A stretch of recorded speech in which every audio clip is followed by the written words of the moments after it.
need to do is we need to create stability with the breath, and we also need to learn how to breathe better and more efficiently, more effectively. So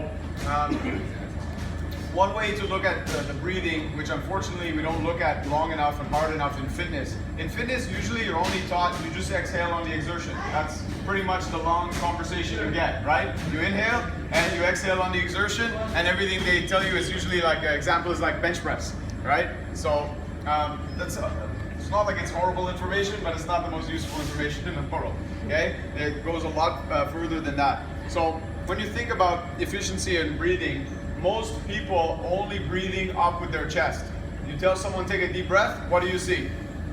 Yeah, right? So if you look at it, a big chest breath is like this, okay?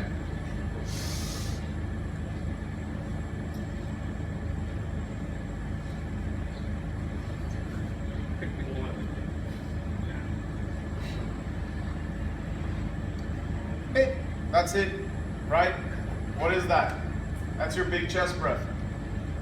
That's not great. That's not much, right? That's what you get out of, a big chest breath. It's not good. And you think about how many times in a day you're taking a breath, right?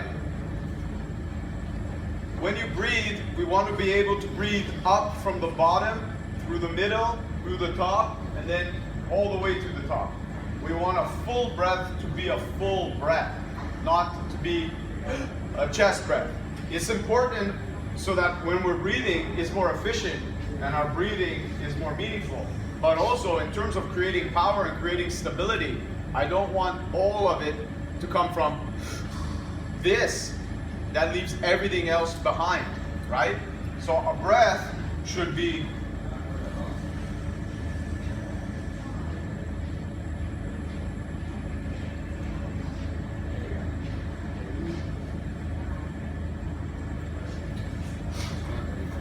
So when you look at the difference between the two, right?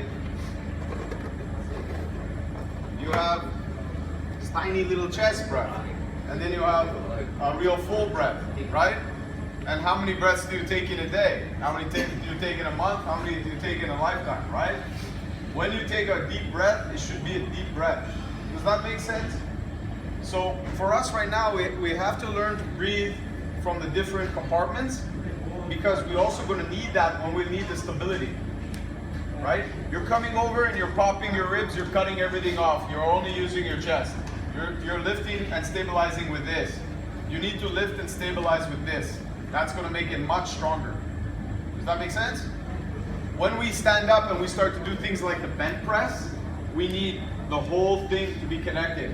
We need that big breath. We need this one to stabilize, all right? So let's do a few exercises so that we can start to do a full breath, become more efficient with it, and then we will test it by adding some pressure. We're going to add some weight. We'll do a bench press, we'll do some heavy lift, okay? Let's try.